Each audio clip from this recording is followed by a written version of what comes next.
जय हिंद बच्चों। आज हम चर और अचर संख्याओं के बारे में पढ़ेंगे। जब हम कक्षा 6 में आते हैं तो हमको एक नए शब्द से हमारा सामना होता है, चर और अचर संख्याओं के बारे में। जब हम बीजगणित की शुरुआत करते हैं तो ये चर और अचर संख्याएं होती क्या है। चलिए इसको हम अपने एक आसपास के उदाहरण से समझ लेते हैं। जैसे सबके घर में गैया ज़्यादातर लोगों की होती है, गाँव देहात में आप लोग के घर में भी है। तो गैया जब एक खूंटे से बंधी हुई है तो वो कहीं हिल डुल नहीं सकती है, वो उसी जगह पे रहेगी। उसका स्थान परिवर्तित नहीं होता है, वो उसी जगह पे एकदम फिक्स रहती है। खूंटे से बंधी है तो वही है, इधर उधर आ जा नहीं सकती। चाहे कोई भी परिस्थिति आ जाए, आंधी आ जाए, तूफान आ जाए, बारिश होने लगे, वो कहीं नहीं जाएगी, वही रहेगी। वो अडिग रहेगी, अटल रहेगी, अडोल रहेगी, इधर उधर कहीं भी नहीं आ जा सकती है। लेकिन चर क्या होता है, अगर गैया को खूंटे से खोल दिए तो वो कहीं भी इधर उधर परिस्थिति के अनुसार जा सकती है। बारिश हो रही है तो झोपड़ी में घुस जाएगी, आग लग गई तो एक जगह से दूसरी जगह चली जाएगी। मतलब परिस्थिति के अनुसार उसका स्थान परिवर्तित हो जाता है। वो गैया इधर उधर, मतलब वो चलायमान है। तो जो चीजें चलायमान होती हैं, स्थान परिवर्तित होता रहता है, उनका मान बदलता रहता है परिस्थिति के अनुसार, वो संख्याएं या वो परिस्थितियां चर कहलाती हैं। अब जैसे यहाँ हम लिखे हैं कुछ चर और अचर संख्याओं के बारे में, इसको हम एक उदाहरण के माध्यम से समझ लेते हैं। जैसे वृत्त का व्यास बराबर होता है 2 गुणे त्रिज्या। अब वृत्त क्या होता है, वृत्त का व्यास क्या होता है, इसको थोड़ा सा समझ लिया जाए। जैसे मान लीजिए कि हम एक गोल आकृति जब बना लेते हैं, एक गोल आकृति बनाते हैं जिसका एक केंद्र होता है। गोला प्रकार से बनाएंगे तो एकदम गोल आकृति बनती है। तो इसका एक केंद्र होता है, केंद्र से परिधि तक की दूरी त्रिज्या कहलाती है। त्रिज्या, जिसको अंग्रेजी में रेडियस कहते हैं, और इसी को आर से प्रदर्शित करते हैं। रेडियस का आर ले लिया गया है।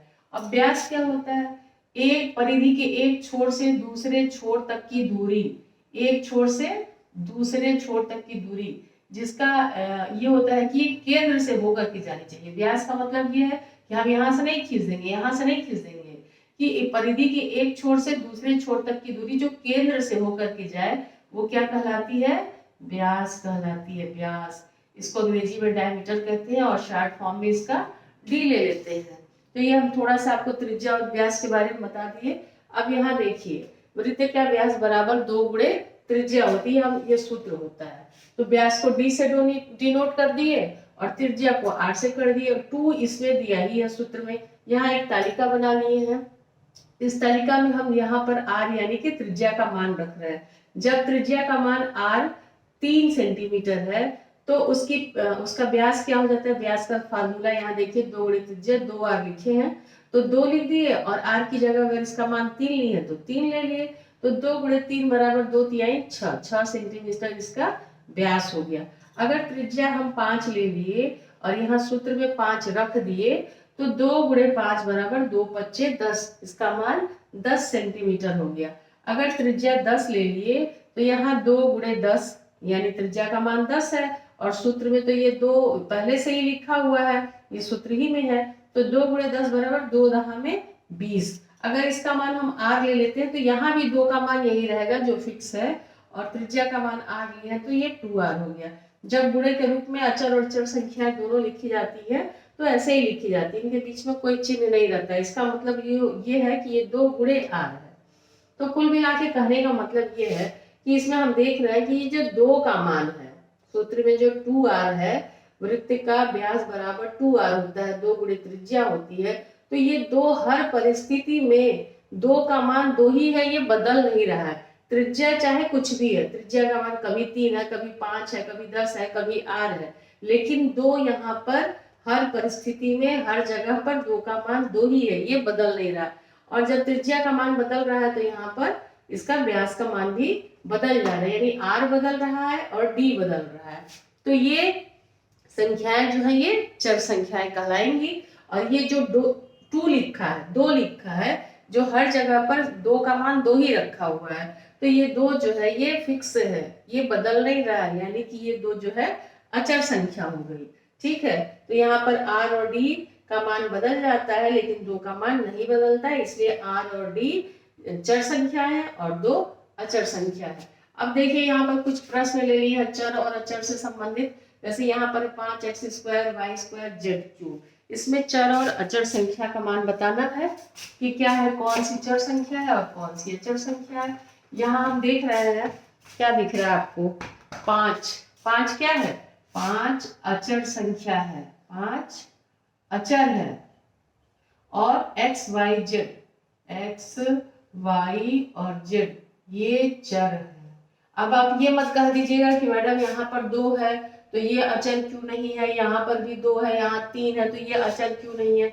अरे भाई, ये x की घात 2 है, इसका मतलब ये है कि यक्स गुणे यक्स, ना कि ये 2 और कुछ और है। अचर संख्या से यहाँ मतलब नहीं है, यहाँ ये मतलब है यक्स की घात 2 है तो यक्स का गुणा 2 बार, y की घात 2 है तो y का गुणा 2 बार, z की घात 3 है तो z का गुणा 3 बार। इसका मतलब यहाँ पर यही है, यक्स गुणे यक्स, और यहाँ पर गुणे y गुणे y, और यहाँ z 3 बार है तो z गुणे z, ये मतलब इसका हो गया। ठीक है, तो अचर संख्या इसमें 5 है और चर संख्या है x, y और z है।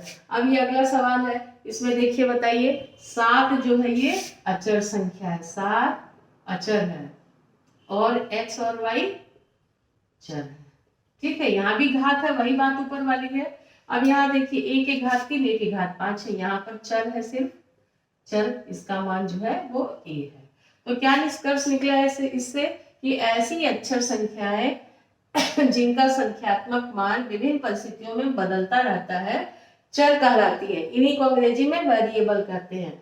वे अक्षर संख्याएं जिनका संख्यात्मक मान हर परिस्थिति में अपरिवर्तित रहता है अचर या कांस्टेंट कहलाती है। तो ये पूरा चर और अचर संख्याओं के बारे में है। उम्मीद है कि आप लोग को समझ में आ गया होगा। अब मैं अपनी बात को कबीरदास के एक दोहे के साथ समाप्त करती हूँ। जो तिल माही तेल है, जो तिल माही तेल है, जो चकमक में आग, तेरा साईं तुझ में है, जाग सके तो जाग। कहने का मतलब क्या है, अभी आप बच्चे हैं, छोटे बच्चे, इसका मतलब तो समझे नहीं होंगे, तो मैं इसका अर्थ आपको समझा देती हूँ। जिस प्रकार से तिल में तेल होता है, तिल एक तिलहन की फसल होती है जिसको पीसने पर उसको उसमें से तेल निकलता है। चकमक क्या होता है, चकमक एक पत्थर को कहा जाता है, पत्थर को घिसने पर, पत्थर को रगड़ने पर उसमें से आग निकलती है। तिल के अंदर ही तेल होता है, पत्थर के अंदर ही आग होती है। तो उसी प्रकार से तेरा साईं तुझ में है, आपके अंदर ही आपका परमात्मा है, आपका ज्ञान है, आपकी ऊर्जा है, आपकी शक्ति है। जाग सके तो जाग। अगर आप जागना चाहते हैं तो जाग जाइए। सब लोग जागना चाहते हैं, सब ज्ञानवान बनना चाहते हैं, आप भी बनिए, लेकिन उसके लिए एक शर्त है। क्या करना पड़ेगा, तिल की तरह पिसना पड़ेगा, पत्थर की तरह घिसना पड़ेगा, तब जाके बात बनेगी। तब आपकी ऊर्जा और शक्ति आपको, आपके लिए और आपके समाज के लिए, आपके देश के लिए उपयोगी होगी। चलिए, बहुत बहुत धन्यवाद।